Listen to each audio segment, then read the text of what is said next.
넉 달째 이어지는 한일 경제 보복 조치.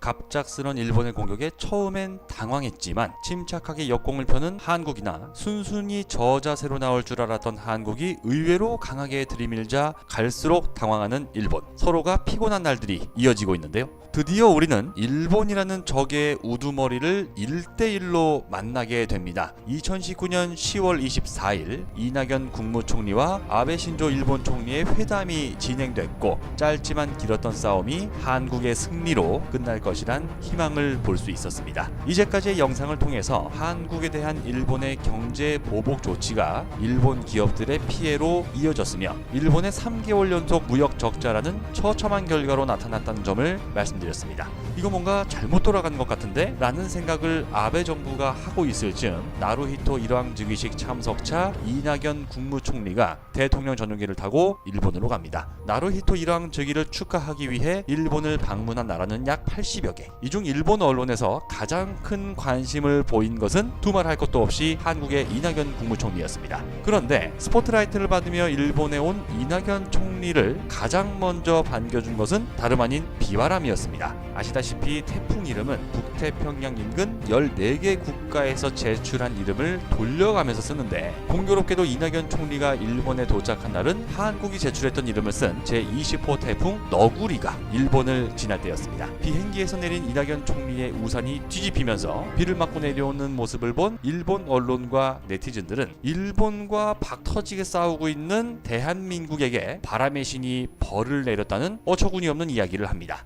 자꾸만 커져가는 한국에 대한 일본인들의 혐오 감정을 다시 한번 엿볼 수 있는 황당한 반응이었는데요. 그러나 그것도 잠시 이낙연 총리가 본격적으로 외교 활동에 나선 이후 일본인들의 반응은 180도 달라집니다. 아시다시피 이낙연 총리는 동아일보 기자 출신입니다. 21년 기자 생활 중 1989년부터 3년 동안 도쿄에서 겪은 특파원 경험이 있다는 것을 잘 알고 있는 일본 언론은 이낙연 총리가 문재인 대통령과 아베 총리 사이에서 훌륭한 중재자 역할을 해줄 것으로 기대하고 있었습니다. 일본 언론의 예상은 정확했습니다. 일본 대학생들 만난 자리에서는 행사를 마친 후 개인 명함까지 돌리는 파격적인 친밀감, 책임감을 가져야 한다고 갈굴대는 일본이 세계의 지도국가로서의 높은 위치에 있다는 말로 자존감을 지켜주는 태도를, 통역이 필요 없을 정도의 일본어 실력까지 갖춘 이낙연 총리의 모습에 일본 열도 국민들이 크게 놀랐다는 반응입니다. 게다가 이번에 아베를 처음 만난 자리에서 이낙연 총리는 14년 전 서울 왔을 때 비오는 날 같이 소주 마신 얘기를 불쑥 꺼내면서 단번에 딱딱한 분위기를 깨버리는 모습도 보여줬는데요. 이러한 기술이 먹혀들면서 당초 10분으로 예정된 회담 시간을 2배로 연장시켜버리는 성과도 거두게 됩니다. 이번 이낙연 총리 일본 방문 기간 동안 우리의 대화 시도를 원천적으로 차단했던 지난 7월 일본의 모습은 찾아볼 수 없었습니다. 아직 남아있는 자존심 때문에 일본의 보수 언론은 이번 두 총리의 회담 결과를 평가절하하고 있습니다만 우리 모두와 전 세계는 알고 있습니다. 지금 일본은 의외로 힘들어하고 있다는 사실.